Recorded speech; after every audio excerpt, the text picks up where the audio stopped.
Let me quickly invite our speaker from down south, Garima Panwar, Additional Commissioner Public Instruction, Government of Telangana, Karnataka, sorry, Government of Karnataka. Garima ji, over to you. Very good morning to one and all the esteemed members on the panel and off the panel. Today I come from a perspective specifically from school education because I deal with 1st to 10th.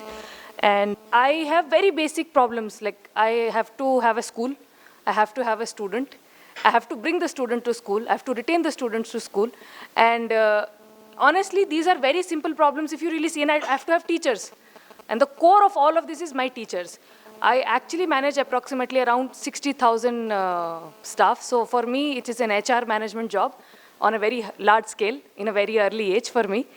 For me, when I see all these innovation as a word when I see, for me it becomes very difficult. Where do I put innovation in this such a huge system that is already running, which is already having its own principles of working? And if I try to bring any change, it becomes a very difficult task for me. So if I tell my teachers that now you have to use this application, they'll make one face. And I'm not saying that they're bad teachers. They're very good teachers, by the way. But they'll be like, madam, so I'll speak in Kannada. Yaake, madam? Like, why, madam? Why we have to do this? And then I have to convince them that try to integrate, try to take. I cannot replace you. I'm not going to replace you. And I know that no technology will take your place. But it will help you out. So I have 3 places where I use technology, and I'm going to talk about in a very 1 minute time. One is administration. I think Sayedji sir has already talked about where we are using technology in government. So for school registration, for various private school recognition, renewals, every year we are using technology for that. That's one part of it. Where we also do SATs, which is a student achievement tracking system, which we are using. Which we are changing every day, which is a challenge for us, the amount of data that we are actually utilizing. It is a challenge. We're not able to track, but the features which we have introduced in that are quite actually impressive. We know that what is a student getting. We know whether the books have been received by the student, whether the food has been received by the student, whether we have been able to progress forward whenever we know that this specific kind of program has been attended by the student or not. Now that is one administrative part. The second part is teacher training and teacher learning, where we have these 60,000 teachers need to be regularly trained, and now coming up with NEP and all the other new things which are coming up, they really need to have upgraded skills. Most of them, the first is that availability is a problem for me. So we are still having guest teachers who are coming in. So I take around 8,000 teachers every year on contract basis. And these people are not really trained. They are not trained in education per se. So I have to train them again. I have to bring them back to where we are going. Now that we are doing a Kalika Chetrike program, that recovery loss year, we have declared it as a recovery loss year for 1 year. And this is specifically where technology has helped me to train those 8,000 teachers and to actually bring them back and tell them that, okay, now you're going to be here for a year, but these are your targets, this is how we are going to do, and this is how we are going to take up the curriculum. And the third part that we're looking forward is, yeah? Yes, it is. Can you keep it?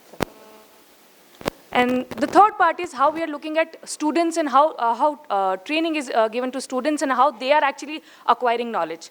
I'll give one example. I was just discussing with Syed sir that how we generally don't expect innovation. So I'll give an example of Shahpur Taluka, Yadgir district, which is the most backward district of Karnataka. Do you think that there is an artificial intelligence lab can work in a place like that? For me, it was unimaginable. Till I saw it with my own eyes. I have my kids who are doing so good. They have actually originally, authentically found a problem, created the problem, that this is my hypothesis if I'm going to deal. So I'll give one example. They went to their home and we asked them that you think about a problem. So design thinking, which we were talking about, that how NEP focuses on it. Specifically, they thought about it. They said, okay, if I go to the field, my problem for my father is weeds. That there are so many other plants which are coming up and I really need to deal with this. They actually thought about the design. what is the problem, how to actually solve that problem. Along with Intel and along with the Yuva Chintana Foundation, we found that the kids were able to find the problem, formulate how they're going to solve it, and actually implement it. So now they know coding. They have made an application. They know how to run it. So they have found all the weeds from all the which are available locally, from the local authentic problems that they're actually facing.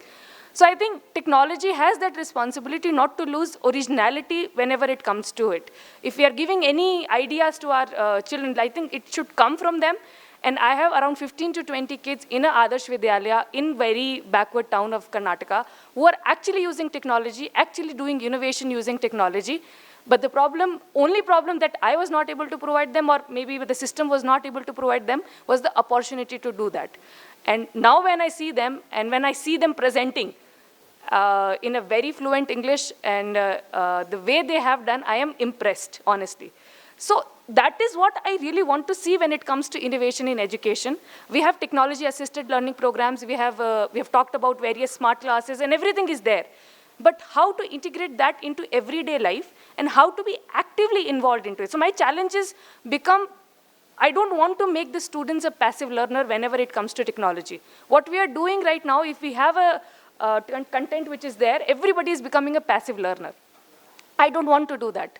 And I think that is my personal opinion. I really want an active participation in technology. Can I have a classroom where if I enter, the whole classroom is having an interaction with me? Can I have a place where my floor is interacting with me? So we are doing it in other terms, but can technology assist me in finding those innovations, in finding those places? And can my students, like all my students, I generally call them my kids and my students because I think I'm responsible for all of their education. And it's very, very important for me to find that balance. How do I place teacher in technology? How do I place my students in technology? And how we bring out innovation? So I gave one example, and I think that is one of the best examples that I have found.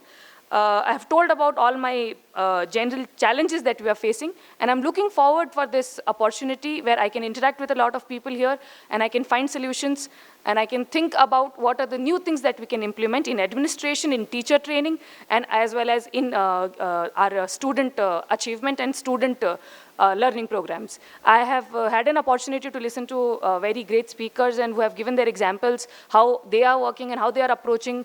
I'm very new to the education sector, and I'm grateful that this opportunity was provided to me. Thank you all.